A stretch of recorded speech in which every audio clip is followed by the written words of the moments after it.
দূর দূর, হঠাৎ করে কেন যে এত চুল ঝরছে বুঝতেই পারছি না। কতদিন হয়ে গেল চুল ওঠা আর থামছেই না। না, এমন হতে থাকলে তো মাথায় টাক পড়ে যাবে।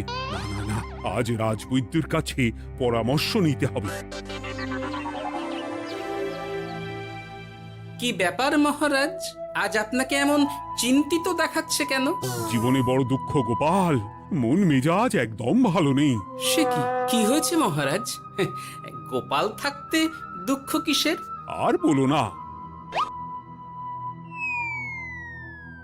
মাথার চুলগুলো আজকাল ঝড়ে পড়া পাতার মতো পটপট করে ঝরে যাচ্ছে। আমি তো জানি কেন এমন হচ্ছে, কিন্তু এখনই মুখ খুললে চলবে না। আর একটু বেশি বিপদ বাড়লে তখন মাঠে নামবো। তাই বলুন। এ তো খুব ছোট ব্যাপার। চুল ঝরলে টাক পড়বে, আর সেটা পড়া কত ভালো জানেন? কথায় আছে, যত বড় টাক তত বেশি টাকা। তুমি চুপ করো তো বাপু। যদি টাক থাকলেই টাকা হতো, তাহলে তোমার টাকা কোথায়? যেটা বোঝো না সেটা নিয়ে কথা বলো না। তাই না তাই, মহারাজের ঝরছে চুল, চিন্তার ভাঁজ মাথায়। গোপাল যতই চেষ্টা করুক, চিড়ে ভিজবে না কথায়। তোমরা সকলে থামো তো দেখি। ও রাজবৈদ্য, তুমি এর কিছু উপায় বলো। আগে মহারাজ, অনেক সময় দেহে ওই লৌহের পরিমাণ কমে গেলে এমন চুল ঝরে। আপনি বরং পালং শাক, ওই কিশমিশ, কলা ও আরো কিছু ফল আমি বলে দিচ্ছি, সেগুলো বেশি করে খান। আচ্ছা আচ্ছা আচ্ছা, তবে তাই করে দেখি।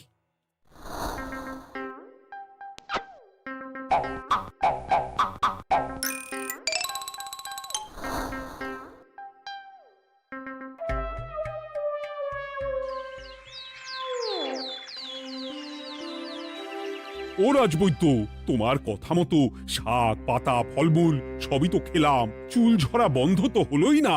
তো জানতামই এমন হবে। কিন্তু মহারাজ, এমনটা তো হওয়ার কথা নয়। কিন্তু হচ্ছে তো।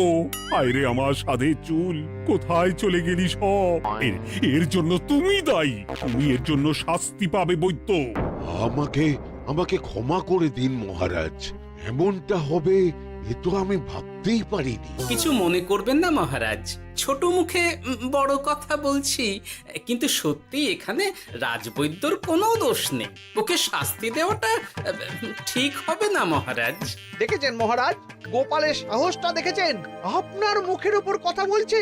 তা বলি, তুমি যখন এতই বোঝো, তাহলে নিজেই একটা আস্ত লোহা খেয়ে দেখো না, তোমার মাথায় চুল গজাচ্ছে কিনা। ঠিকই আছে, এসব মূর্খের মতো কথা কেবল আপনার থেকেই আশা করা যায় মন্ত্রী মশাই। মহারাজ, আপনি বিচক্ষণ মানুষ। আমার শুধু অনুরোধ, আরেকবার ভেবে দেখবেন। ঠিক আছে, রাজবৈদ্যকে আমি শাস্তি দেব না, কিন্তু সকলের জন্য আমার একটা ঘোষণা আছে। কি ঘোষণা? আমার এই কঠিন সমস্যা যে দূর করে দিতে পারবে, তাকে আমি বিশেষ পুরস্কারে ভূষিত করব। এই তো পেয়েছি।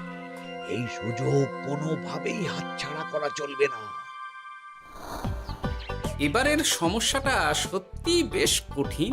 কি করলে যে মহারাজের চুল পড়া বন্ধ হবে সেই উপায় মাথাতেই আসছে না। হঠাৎ করে কেন যে এমন হলো কে জানে।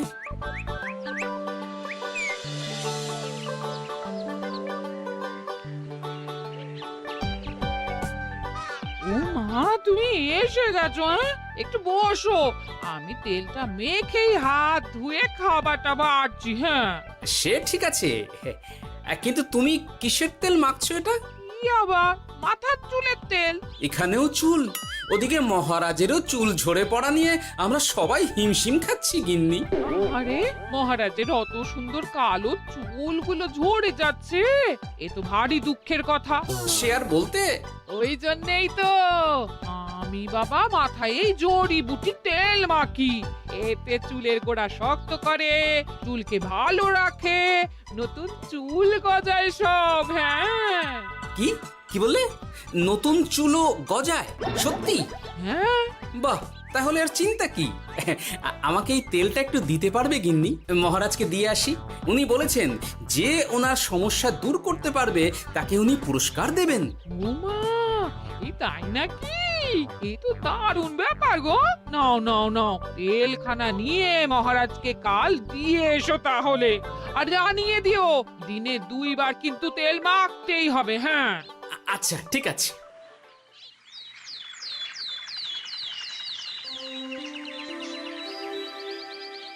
কোনো উপায় খুঁজে পেলে তোমরা?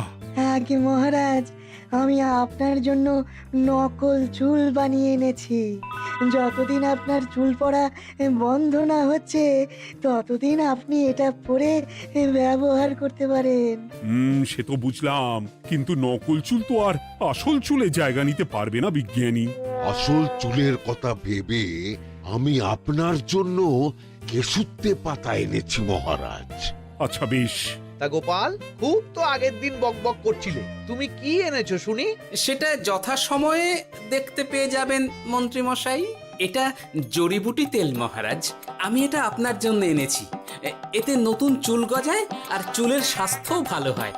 আমার গিন্নিও ব্যবহার করে এটি, তবে দিনে 2 বার করে মাখতে হবে, তাহলেই ভালো ফল পাবেন মহারাজ। বাবা, তাহলে তুমি কেন মাখো না?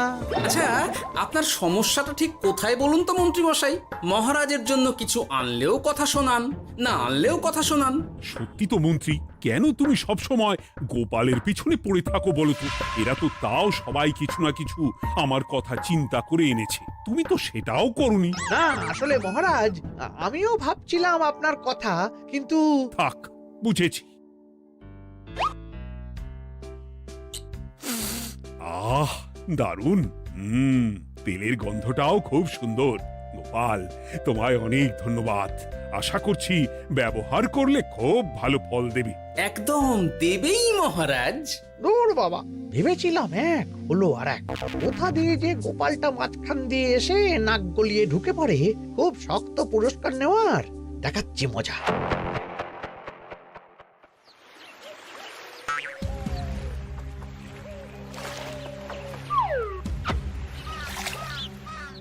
এবারে গোপালের তেল দিয়েই সব কিছু তোলপাড় করব।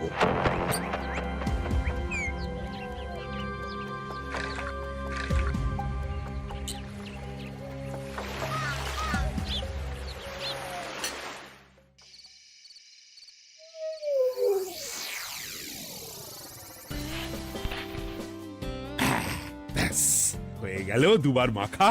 গোপাল বলেছিল এতেই ভালো ফল পাব, কিন্তু এখন মাখার পর মাথাটা কেমন জ্বালা জ্বালা করছে মনে হচ্ছে। হয়তো নতুন চুল গজাবে বলে এমন হচ্ছে। কাল সকালে বোঝা যাবে। এতক্ষণে বোধহয় ছোট ছোট চুল গজিয়েই গেছে। কি এটা চুল গজানোর তেল ছিল নাকি পড়ে যাওয়ার? হে ভগবান, যেটুকু বাকি ছিল সেটাও ঝরে পড়ে টাক পড়েই গেল। হ্যাঁ, গোপালই হলো যত নষ্টের গোড়া। আজ আসুক সভায়।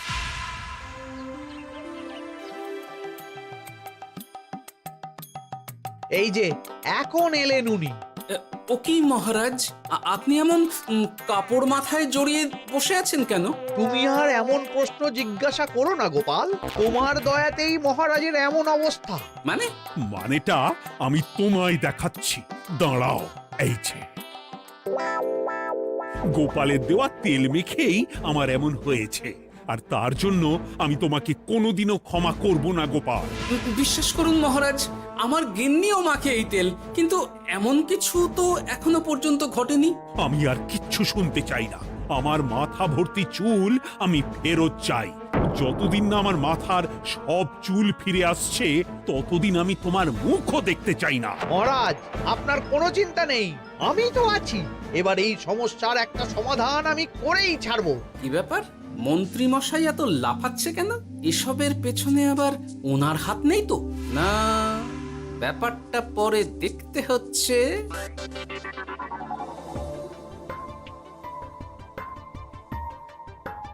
আমি বলি কি মহারাজ, এই সময়টা বরং আপনি নকল চুলটা মানে মানে পরচুলা ব্যবহার করুন। হ্যাঁ, অগত্যা, কিছু তো একটা গন্ডগোল আছেই। গিন্নিও তো রোজ মাথায় তেল মাখে, কই এমন তো হয় না। মন্ত্রী যদি কিছু করেও থাকে তাহলেও হাতে নাতে ধরবো কিভাবে? ও কি গো গোপাল দাদু, এখন এই সময় তুমি রাজসভা ছেড়ে এখানে? তোদের দাদু আর রাজসভায় যাবে না রে? কি বলছো গো? কেন? আর কেন, বিনা দোষে এমন শাস্তি। তোমায় শাস্তি দিয়েছে, তুমি শুধু বলো কে তোমার সাথে কি করেছে, বাকিটা আমরা বুঝে নিচ্ছি। আচ্ছা বলছি, কৃষ্ণনগরের মন্ত্রী মশাইয়ের বাড়িটা কোন দিকে একটু বলতে পারবেন? কৃষ্ণনগরে নতুন নাকি? আগে তো আপনাকে কখনো দেখেছি বলে মনে পড়ছে না। হ্যাঁ, আমি এখানে থাকি না, আমি এখানে আমার কাজে এসেছি, তাই মন্ত্রী মশাইয়ের বাড়ির ঠিকানাটা যদি একটু বলে দেন।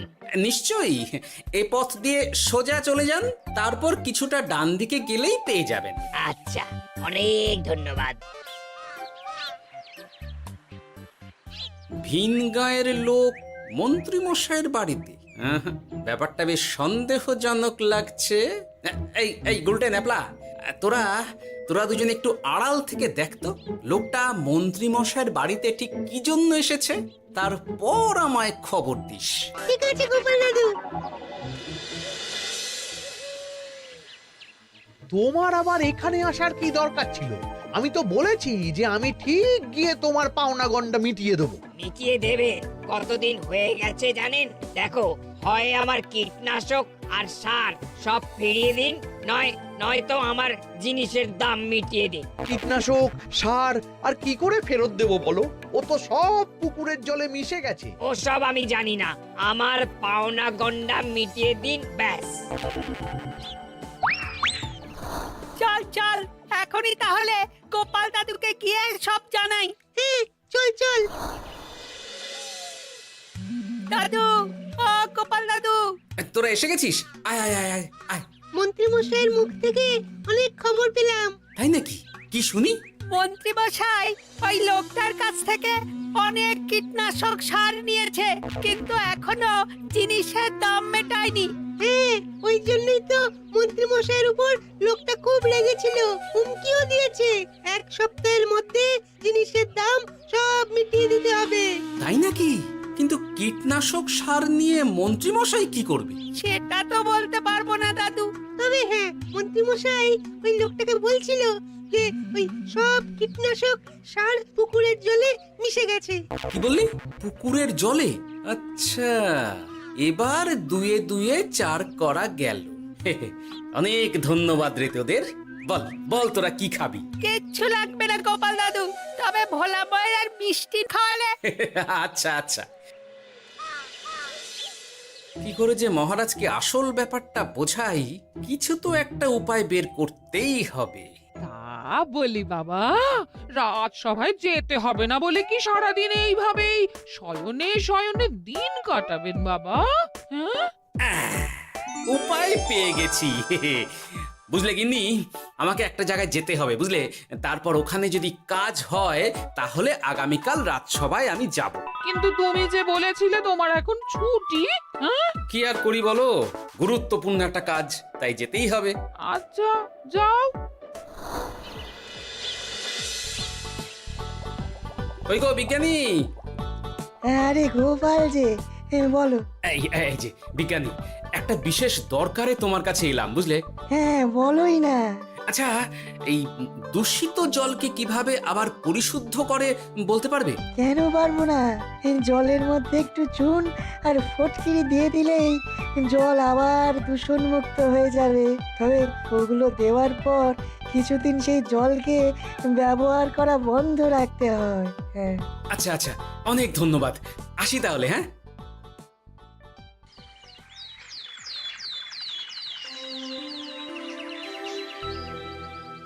ছায়া পড়েছে, ছায়া পড়েছে। আমি বেশ বুঝতে পারছি তার ছায়া পড়েছে এখানে। কার ছায়া পড়েছে? আজকাল তোর মাথা থেকে অনেক চুল ঝরে পড়ছে, তাই না? আগে হ্যাঁ সাধু বাবা, আপনি একদম ঠিক কথা বলেছেন। ও বাবা, এই আবার কোথা থেকে উদয় হলো? আরে আমি একা গিয়ে সেই স্নানের পুকুর পরিদর্শন করতে চাই। যথা আজ্ঞা বাবা।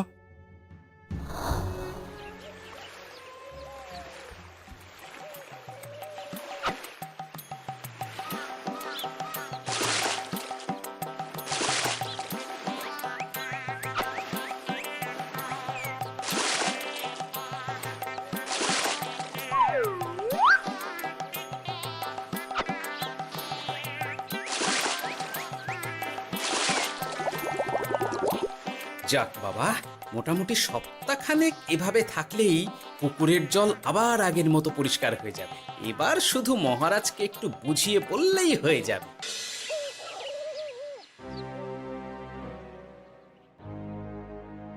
কি বুঝলেন সাধু বাবা? আমার অনুমানটাই ঠিক ছিল। পুকুরের জলে কালো ছায়া পড়েছে, কুদৃষ্টি পড়েছে, তাই এমন হচ্ছে। সে কি? কি কালো ছায়া? যত সব বাজে কথা। জল দূষণ করলাম আমি, আর দোষ পড়ছে কালো ছায়ার উপর। তাহলে এখন কি হবে? চিন্তার কোনো কারণ নেই। আমি মন্ত্রপুত ভস্য ছড়িয়ে দিয়েছি। 1 সপ্তাহ ওই পুকুরের জল স্পর্শ তো দূর, পুকুরের কাছেও যাওয়া নিষেধ। তাহলে আমার মোহরের কি হবে? যথা আজ্ঞা সাধু বাবা। ও কি, তাহলে মহারাজ এতদিন স্নান করবেন কোথায়? সে কথা কাউকে চিন্তা করতে হবে না। মহারাজের ওপরে কালো ছায়া পড়া জল পড়েছে, তাই আগে সেটা শোধন করতে হবে। আমাকে তাহলে কি করতে হবে সাধু বাবা? আমার শিষ্য গোপাল আমাকে আগেই এই বিষয় জানিয়েছিল। আমি তার হাত দিয়েই তোর স্নানের জল পাঠিয়ে দেব। তাই আগামী 1 সপ্তাহ সেই জল দিয়েই তোকে স্নান করতে হবে। কি গোপাল? দেখছো তো মন্ত্রী, গোপাল আমাকে কত ভালোবাসে। আমি ওকে কত কথা শোনালাম, কিন্তু না না না না, কাল থেকেই আমি আবার গোপালকে রাজসভায় ডেকে আনবো। আমি আসছি, আমার কাজ হয়ে গেছে। আর হ্যাঁ, তোর স্নানের পুকুরের চারিদিকে প্রহরীর বন্দোবস্ত কর। কাক পক্ষীও যেন ওখানে প্রবেশ করতে না পারে। আচ্ছা বাবা, আচ্ছা।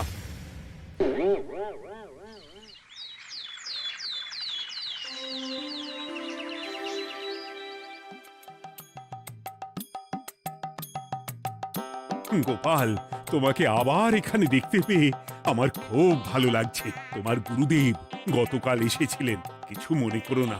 না বুঝেই তোমাকে অনেক কথা শুনিয়েছি। না মহারাজ, আমি জানি আপনি আমাকে খুব ভালোবাসেন, তাই আমি কিছু মনে করিনি মহারাজ। এই নিন, আমি আপনার স্নানের জল এনেছি। হ্যাঁ হ্যাঁ, দাও দাও দাও।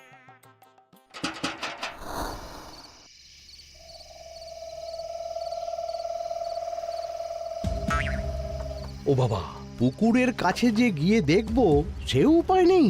চারপাশে প্রহরীতে ভর্তি, তাহলে কি সত্যি সত্যি কালো ছায়া পড়েছে? ভালোই হলো, পাওনাদারকে বলে দেবো কীটনাশকটা জালি ছিল। হি হি।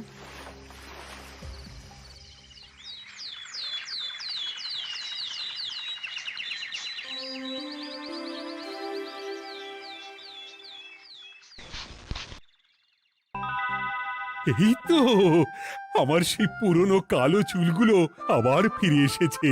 আহা, কি যে আনন্দ হচ্ছে দেখে। আজ 1 সপ্তাহ সম্পূর্ণ হলো। গোপালের জন্য আমার স্নানের পুকুর থেকে কালো ছায়া দূর হয়েছে। আমাকে এই সমস্যা থেকে দূর করার জন্য আমি গোপালকে 100টি মোহর উপহার দিতে চাই। ধন্যবাদ মহারাজ। দূর, আমার আর ভালো লাগে না। সব সময় গোপালই মোহর পায়, এটা তো আমার পাওয়ার কথা ছিল। এদিকে আজকে পাওনাদারও আসবে।